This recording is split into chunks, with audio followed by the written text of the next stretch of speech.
Assalamualaikum warahmatullahi wabarakatuh. Pada kesempatan kali ini kita akan membahas mengenai perbedaan antara organisasi komputer dan arsitektur komputer. Arsitektur komputer adalah konsep perencanaan dan struktur pengoperasian dasar dari sebuah sistem komputer.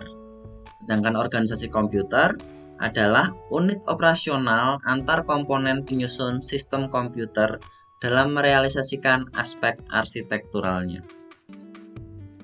Contoh dari arsitektur komputer antara lain ada set instruksi, aritmetika, teknik pengalamatan atau addressing, dan mekanisme input-output. Sedangkan organisasi komputer memiliki contoh antara lain teknologi hardware, perangkat antarmuka, teknologi memori, dan signal kontrol.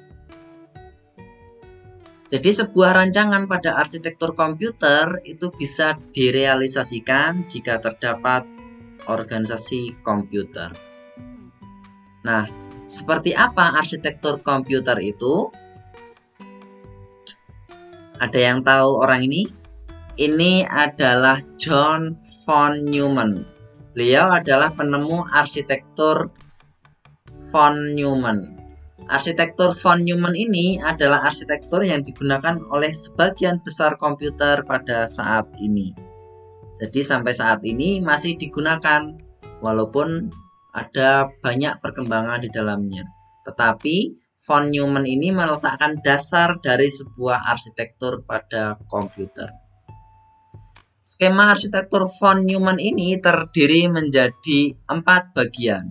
Bagian yang pertama itu adalah input device. Bagian yang kedua itu adalah CPU atau Central Processing Unit. Bagian yang ketiga itu adalah memory unit. Dan bagian yang keempat adalah output device. Kita mulai dari yang pertama, input device. Input ini berfungsi untuk memasukkan data ke dalam CPU untuk diolah menjadi sebuah informasi. Contoh input device antara lain mouse, keyboard, ataupun berbagai macam hal lain yang dapat memasukkan sesuatu ke dalam komputer. Seperti tadi ya, ada mouse, keyboard, dan juga mikrofon. Lanjut ke yang kedua, yaitu adalah CPU. CPU ini berfungsi bahwasanya data yang masuk akan diproses di dalam prosesor atau CPU ini ya, Central Processing Unit.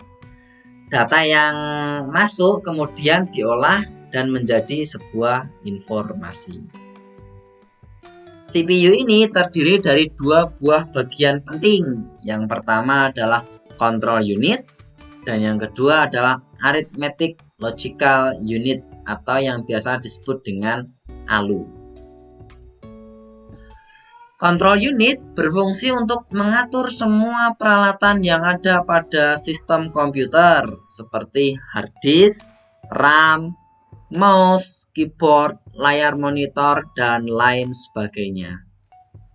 Control unit mengatur kapan CPU menerima data dari alat input, kapan data yang diterima dari perangkat input akan diolah, serta mengatur kapan data yang telah diolah akan ditampilkan pada perangkat output.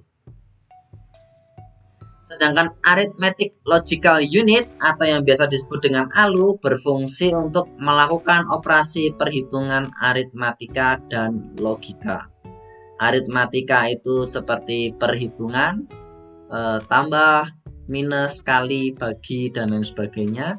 Sedangkan logik atau logika itu seperti AND, OR, NAND, dan lain sebagainya.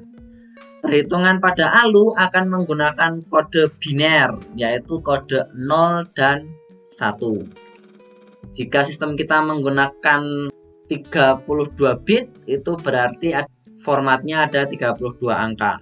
Begitu pula jika kita menggunakan 64 bit, berarti ada 64 angka 0 dan 1 berjejer dari ujung sampai ke ujung, ada 64 angka 0 dan 1. Pula jika semisal ada operasi logic AND, maka akan dilambangkan dengan kode biner 0, 1 dan sebagainya.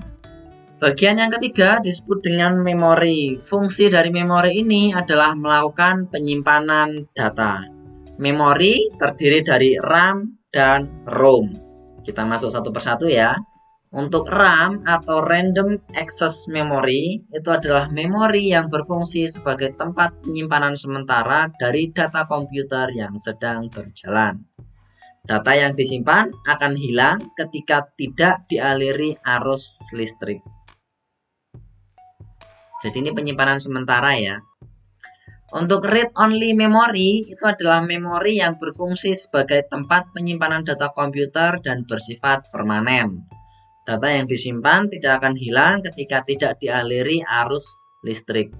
Jadi jika kalian menyimpan sebuah foto atau video di dalam hard disk kalian, itu kalian menyimpan ke dalam read-only memory. Yang terakhir adalah output device, yaitu menampilkan informasi hasil pengolahan data kepada pengguna. Contoh output device ini antara lain layar monitor, speaker, dan lain sebagainya. Ya, itu adalah penjelasan mengenai perbedaan antara arsitektur komputer dengan organisasi komputer. Sampai jumpa di video berikutnya.